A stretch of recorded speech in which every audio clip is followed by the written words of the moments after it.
Last year's Thunder basketball season started out with a surprising 9-game win streak and impressive non-conference victories over nationally ranked Hope, and a last-second victory over 6th-ranked Wash U. However, the good times didn't last. The Thunder struggled to an 0-2 conference start with early losses to Illinois Wesleyan and North Central.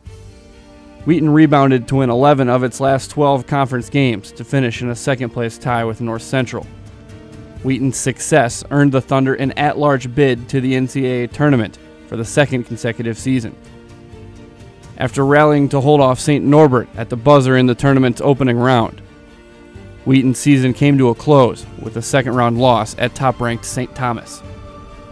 Honestly, it's when you look at what happened the next round with Calvin, and then we pounded Calvin here, and to know that that was a competitive game was just hard, for a lot of guys on the team. And I think it was encouraging because it let us know, hey, we had a shot last year. We had an opportunity, and it didn't work out the way we'd like it to. That loss to St. Thomas didn't sit well with the guys. There was I think just an anticipation for, okay, that was good. We probably got the most out of what we could have gotten, from essentially a team that returned one guy from the previous year's playing rotation, and now heading into this year, it was really an immediate look forward to 2013-14. It was a great energy around the program at the end of last year. The trip to India, I think, has played a big part in terms of solidifying some of the relationships and community of our team.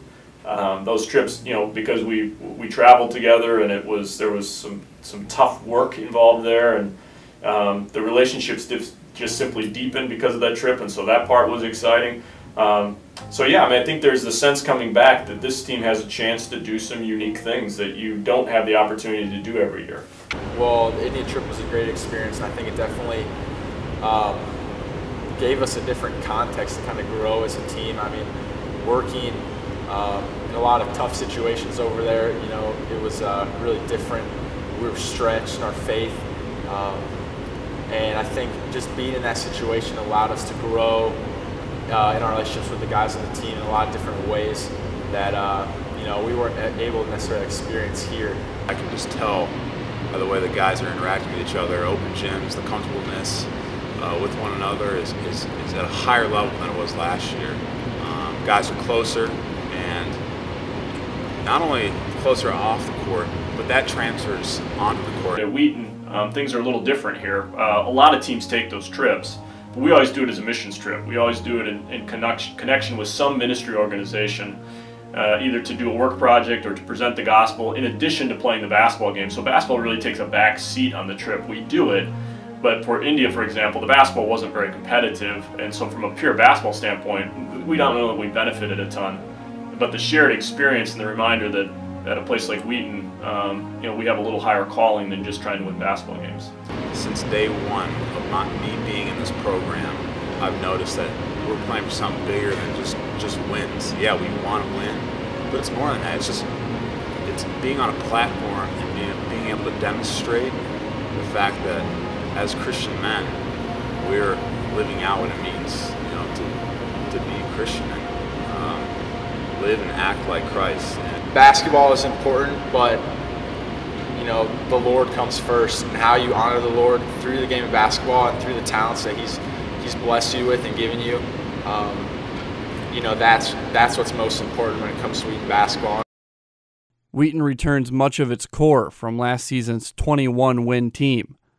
The Thunder also find themselves picked second in the CCIW and ranked 5th in the top 25 preseason poll. Just the excitement that the guys have for this year has been great. Just after what we accomplished last year and returning all the guys that we do. Like John said, there's a lot of anxiety amongst the guys, just kind of the jittery feeling of starting the season because it's a long off season. Just working hard for November 15th and that first game comes around. That's what we bust our butts for. But just I think just the excitement of the guys, you know, is probably the thing that sticks out the most. Every first practice of any season is there's great excitement, anticipation, you know, some nervous energy, that type of stuff. This year both has a little bit more nervous energy and a little bit less. A little less because we're an experienced team. A lot of the questions you go into a season asking yourself, I have a bit more of a settled sense of who will play and kind of what the rotation will be than in some previous years.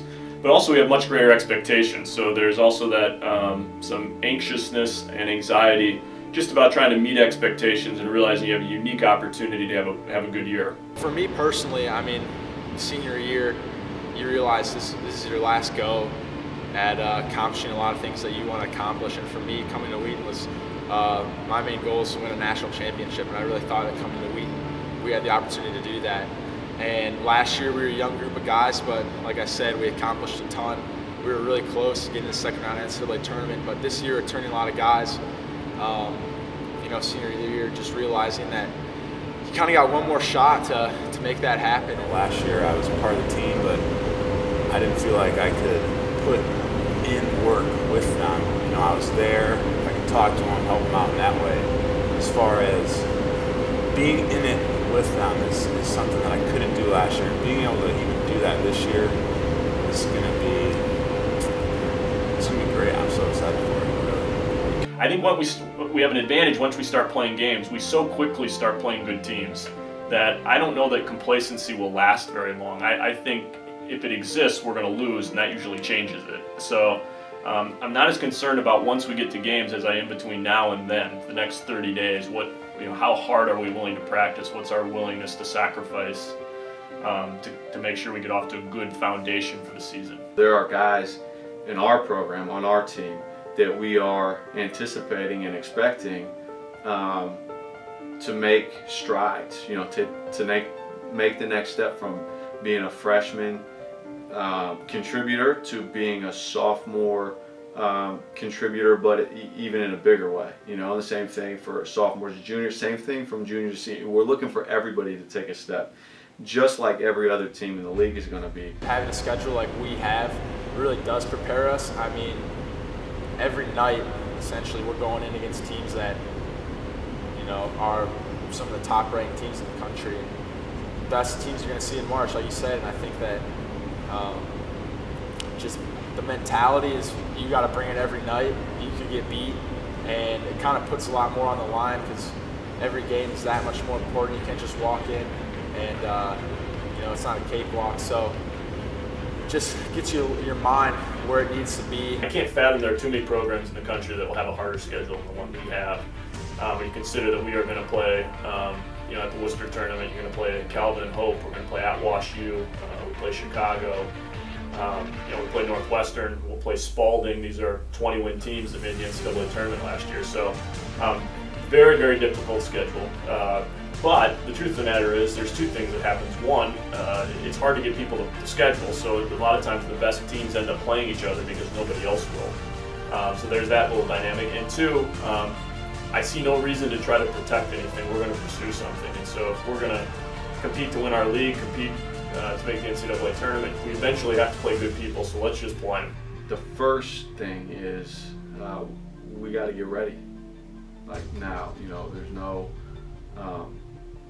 there never is any, oh, let's just wait for the CCIW, but even now with such a brutal early season schedule, we've really got to, you know, sort of today, this afternoon, start day one, kind of hitting the ground running and get prepared for that. You know, Ty is just, I mean, his value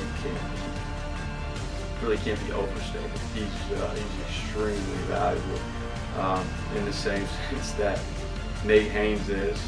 Typically, you got a lead guard and a you know, pretty true post player, and so you think you got an inside-outside combination. But it's really, you know, inside-inside because, as you know and saw last year, Ty does the bulk of his work, you know, in the post. You know, you go down the rest of the roster. If you look at last year's starting five with Peter Smith, you know, he's a guy that we need to take another step for us, and, you know, dangerous with his athletic ability and his combination with the athletic ability of skill. Braden Tisher, I mean, is just he's a matchup nightmare because he's just so strong and so skilled. Michael Berg, you know, we're looking for big improvements out of him, stepping into now his sophomore season after, you know, sort of a up and down freshman campaign. You know, the bench, you go down, you know, the guys that played all the minutes, and I don't want to go down, you know, all of them. I'll just stick with the starting 5 because I don't want to leave anybody off, you know, or leave one person off. So, you know, you look at that and you see that there's a length to our team, there's a versatility to our team, and the guys coming off of the bench each add something a little bit different, which I think is valuable and important. And then, you know, guys who maybe might not have contributed a ton last year, you know, there's going to be 1 or 2 guys that have really put in the time over the off season and come in and show us that, you know, maybe they're that next guy, that next contributor that we can, you know, put into a, you know, a crunch time situation, and they can deliver. I don't know that I've ever had a more experienced team and with this amount of talent coming back, maybe in my head coaching career. You know, we return all 3 all-conference guys. We return what I think is one of the 10 or so best players in the country in Tyler Peters. And anybody that doesn't think that just hasn't seen him play enough. He's a pretty unique player at our level. As good a forward as our league has in Nate Haynes, you know, I would imagine Tisher will be vastly improved now that he's the 2nd year with me and the 2nd year through the league. And that's probably what I'm most excited about. We're a veteran team, but we have so many guys that should kind of make a natural leap. Either they were freshmen last year, Michael Berg and Joel Smith, or really first-year guys getting minutes, Peter Smith. And those guys should be vastly improved between their first year of playing and 2nd year of playing. The example I would use is Nate Haynes, who made this huge leap once he got more minutes and more opportunity. So we should be pretty good. I mean, I'm not going to run from that, but you know, the question is, are we willing to, you know, kind of put in the time, the mundane stuff that makes you special or really good? Are we willing to pay that price? And I don't, sitting here on October 15th, I don't know the answer to that yet.